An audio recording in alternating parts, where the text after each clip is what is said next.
In Switzerland, Steve Hooker is having his last training session before the Lausanne competition. Oh, that's nice. That's perfect, yep. Just rock it a bit. Yeah, it's actually not feeling terrible. It's settling down a little bit. With the Commonwealth Games so close, the reigning champion needs to get it right. Let's see what the magic tape does. I feel fantastic. That's fixed everything. Better already? Yeah.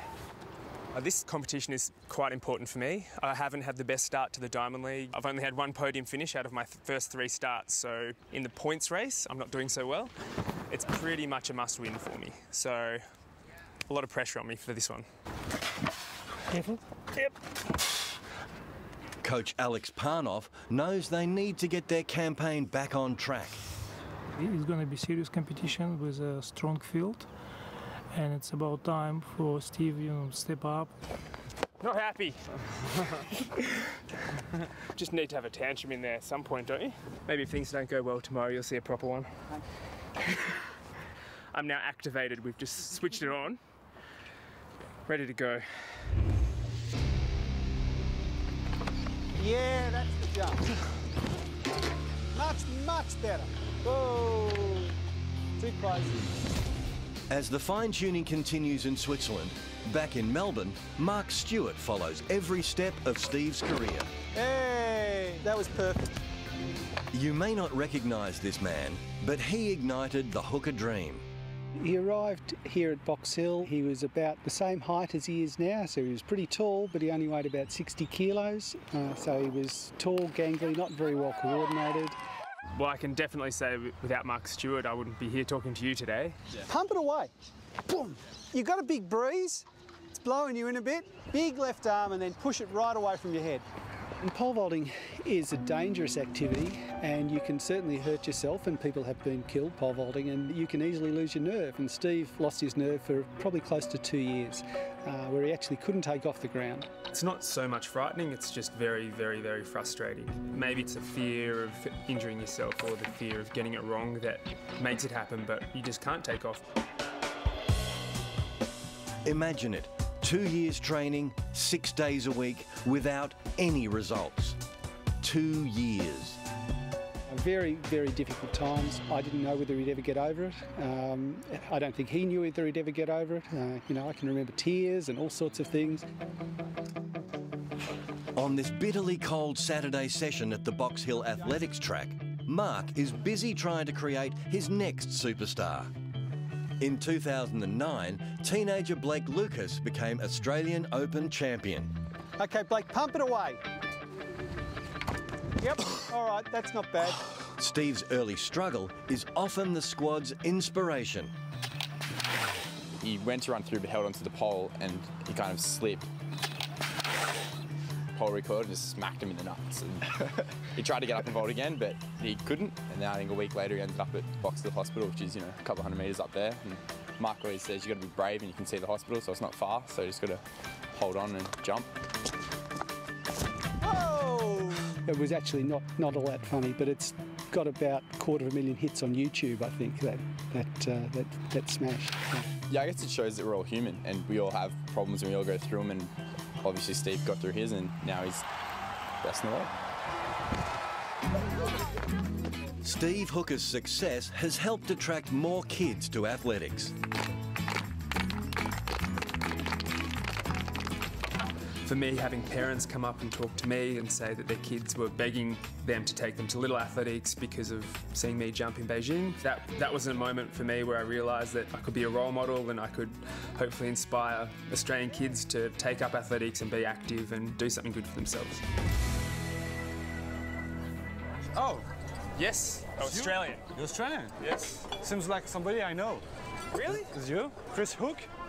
Yeah. Yeah, close enough. Yes, yeah, Chris Hook. After the training session, it's time for lunch and a Swiss specialty. Oh, look, for me, diet's very important generally. I think if you eat good food, you feel better and you perform better. Healthy food has been a vital ingredient in the making of Steve Hooker, especially his all-time favourite.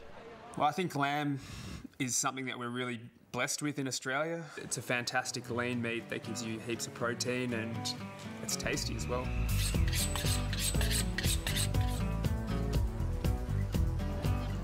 Aussie lamb's always a huge hit at the Hooker household. Thank you. Oh, lovely. So today what I've done is enlist a special VIP helper in the kitchen, and mum's a word. Steve's mum Erica has agreed to help Coles celebrity chef Curtis Stone put a new twist on her son's #1 dish. And needless to say, she's pretty excited. You know, a haircut before she goes. She wants to look her best. I think maybe she's even gone out shopping for a few new outfits. Oh, it does patter a little bit. He is a very, very gorgeous looking man. I think everyone's a little bit worried. I mean, what's the point of her getting these new cooking skills if she's just going to run off with some young celebrity chef, you know? So Erica, welcome to the kitchen. Thank you, Curtis. Now, you are the mother of the famous pole vaulter. Yes. That we're all going for, sending our positive vibes for when he hits the shores in India. Yes. Now, he likes a bit of roast lamb, your boy. He does. He loves it. So what I'm going to do is I'm going to show you how to do a big chunk of lamb like this, but really casually, really simple. What we're going to do is marinate the lamb in some olives, some garlic, some rosemary, and we're going to cook it on the barbie. What I do is just cut into it a little bit with a knife. You can make a few little pockets just with the tip of your knife and massage it and kind of rub all of this good flavour over the lamb. Yeah. Next, what we do is we come over to the grill. Now, make sure you preheat it. That's the important part. And throw it straight onto that hot grill. Isn't that beautiful? So good. Yum. Okay, so we leave the lamb, let it cook, and I'm going to make a really simple, well, it's a bit of a take on a gremolata or a pesto with mint leaves, lemon zest, some garlic, chilli, and some olive oil. So it's dead easy. It's, you know, a new take on the mint sauce, isn't it? That's right, exactly. Now, what do you normally serve with your lamb? Greek salad. Greek salad. Yeah. Now, I heard about this Greek salad. It's Steve's favourite. So I want to see it. We got all the ingredients. We Will do. you do us the Of course. the honour of showing us how you put it together? Let's have a look and see how this lamb's doing. Look at that. Oh, it's looking wonderful. It's smelling delicious. We need about 10 minutes or so on this side. Raw peppers. Yum. So what does Steve think about you coming along and getting a cooking lesson in terms of cooking the lamb? Oh, he thought I might come along and give you a lesson. Oh, really? Yeah. Oh, good.